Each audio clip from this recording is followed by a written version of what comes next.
Katie. So, I have some updates on my dreaming, because I haven't made a video in forever. I've had a couple false awakenings lately. I hate them. I hate false awakenings. They're annoying. Basically, a false awakening, if you don't know, is like you wake up and you think you wake up, and then something happens and you're like, crap. And it was a dream. Like you dream that you wake up. It's really strange. Anyways, but I have three main dreams to tell you.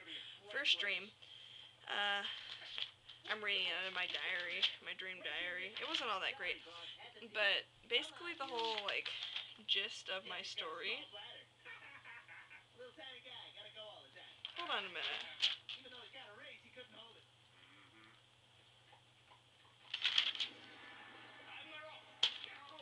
I don't remember that part of my dream.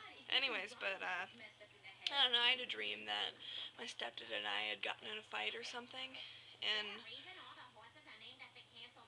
basically he shot me. He just that was it. And then after he shot me, he shot me right here and on my hip also. And right after, or as I was laying there all shot and whatnot, he was reading my dream diary out loud, and there was stuff about Lil Wayne and weird stuff in it. And then I was like, no, I didn't write that.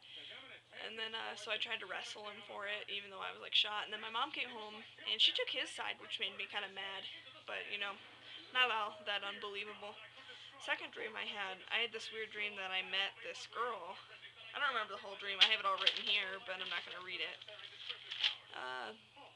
But I met this girl, and we went to the movies, and she had this weird animal thing, like a pet. But it was called a RoboCop or something. Yeah, RoboCop, but it wasn't a robot. Well, kind of it was. It had two bodies, two forms, and one was a big fuzzy thing, like a where the wild things are looking thing, and it was really loud in the movie, and it was really being obnoxious, and everyone was getting mad at us because no one else could see him except for us. So everyone was getting mad at us, thinking it's us. And then before that, I was at the mall with my grandparents, and they got in a fight. Anyways, but so something happens, and RoboCop gets taken to Robo Jail because he's a robot, in his other form. And Bailey, stop. And that's my puppy. I don't know if you can see her. Anyways, so we go to Robo Jail, or we're trying to find Robo Jail, and we kind of know the general vicinity, so we stop at this gas station, and I'm with three other people at this point, a guy, that girl, and I don't know, another guy. And we stop for directions at this gas station, and the people working there are really, really weird, really, really funky. There's these two twins, and they're huge. They're 9 feet tall, and they're looking at us, and I'm like, alright guys, hey. Just pretend oh, you're not that weird. Freaking weird. And then, they had black hair and really white faces and dark eye, and I was like, huh, weird. Really animated. Anyways, and then there was some other people working behind the counter, and they were really weird, so I'm like, hey, how did we get to Robo Jail? And then I guess that was a code word or something. I don't know, but they just lose their mind. And they put this guy that we were with in a bag, in a plastic bag, and then I got handcuffed, these weird handcuffs, and knocked out. And then when I woke up, I was in this weird contraption, and it had blades, and it would slowly get closer and closer to my hands until it would start to cut me, and it cut the hell out of one of my hands. And then I started freaking out, oh my god.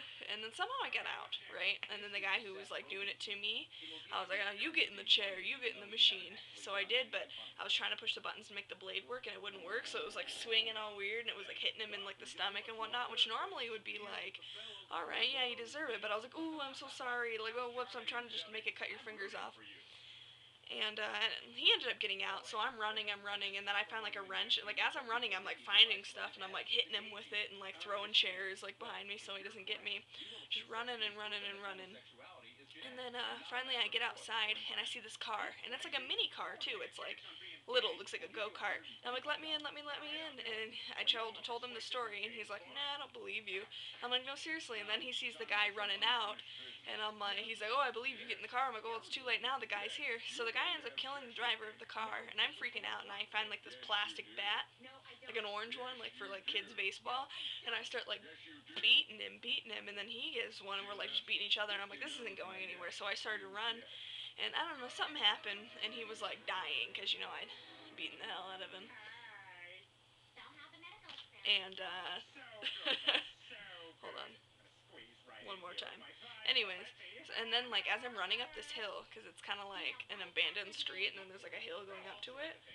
And so I'm running up the hill to get to the street to find more cars. And then he's like yelling at me, and then I'm like, oh, I better, take a listen to what he has to say. It's probably something important. Like, one of those, like at the end of movies, they always yell something important. Well, it was very important. He's like, I tried not to give them your name, and I'm like, what? What are you talking about? I'm like, are you kidding me, really? I'm like, who? And then, he gave the people, because it was like a hostel type sort of feel, like, that movie Hostel, and he gave the people that worked there, like, my name, so once he died, I officially took his place, so, like, I worked there, and if I didn't work there, they would, like, torture me to death, so I was like, torture or be tortured, and I couldn't really disappear. He said they had people in every single state of every single country, and I'm like, ooh, that sucks. Like, I guess there's no escaping. Another dream I had it 2 nights ago. It was really strange. I lived in like this like sort of fun house sort of thing, and I kept getting lost. And Zed was over, and my brothers were over, and we were in like this little room. It was like a closet, and he was like, "Oh, that's funny. You have a pet snake, or like a toy snake," and it ended up being real. And there's all these weird exotic animals in there. And then I don't know, we were all playing hide and go seek, and I kept getting lost, and then, like, I looked in the mirror, and I had this huge hickey. It was, like, literally, like, no exaggeration, this big, and I'm like, how did that get there? And then, so Zed was on my porch, and my stepdad came home, and I'm assuming, like, my stepdad, like, asked me about it, and I tried to play it off like I didn't know what he was talking about. Like, come on, it's this big. Like, really, Katie? I was like, like, I don't know what you're talking about. I'm like, what are you talking about? I'm like, what? And then, so he goes on the porch to talk to him about that. I'm thinking he thought it was him. I don't see. Nah, probably wasn't. But who else would it be? No one else was there. And then, so he books it. And Zed does, and I was like, wait, no. So I go running after him. And then I see my brother, like, down the street with, like, a bunch of hood rats. A bunch of, like, hoodlums. And I'm like, you're 8 years old. What are you doing here? So I take him with me. And I don't know where the other brother went. He might have been, like, murdered or something. I don't know. And then, so I take that brother, and we're, like, walking, and then all of a sudden we're, like, in, like, the desert, right? And when I'm dreaming this, I'm dreaming, like, not in first person. Like, I'm dreaming, like, I'm watching. And I'm this, like, older black lady, and I had these braids, and I had, like, a bandana on, and my brother was with me. He looked like, I don't know, a little black boy, like Will Smith's kid or something. And then I was looking for Zed, and I'll still call him Zed, but he looked, like, just like Denzel Washington. Like, no exaggeration. Like, it was Denzel, but it was Zed. And then we were kind of, like, married, I guess, and I was looking for him. And I was like, oh, like, I found you, but I guess he, like, loved someone else, and I was really upset, because he, I don't know, went and left me for, like, a young girl or something, the usual. And I was really upset, and then I woke up, and I was like, oh, I got dumped for a younger girl, but I didn't realize, like, the weird part was, in that dream, I completely switched races. I'm not black. Maybe on the inside. I'm not black. I don't look like Aunt Jemima. I don't. And that's kind of what I looked like. And we were like in Africa, like in the desert. There was like, and then another cool thing, there were mini giraffes. They were like this big, and they're like running around. Weird. Anyways, but yeah, sorry I haven't made a video in a long time. I have been busy and having a rough couple days. So, as you can tell by my lack of makeup and crazy hair and still in my PJs, high school t-shirt, But, that's all I have to say for today. There's more dreams, but those are the ones that really, like, stuck in there. Especially that one with my stepdad shooting me. That was pretty epic. I didn't really, like, emphasize the epicness. But, it was pretty epic. I'll probably make another rant later. Or something. I'm in a ranting sort of mood. But yeah, I'm gonna finish watching Family Guy, and then go upstairs and babysit, and that's the end of it. So, I'll see you later. Bye.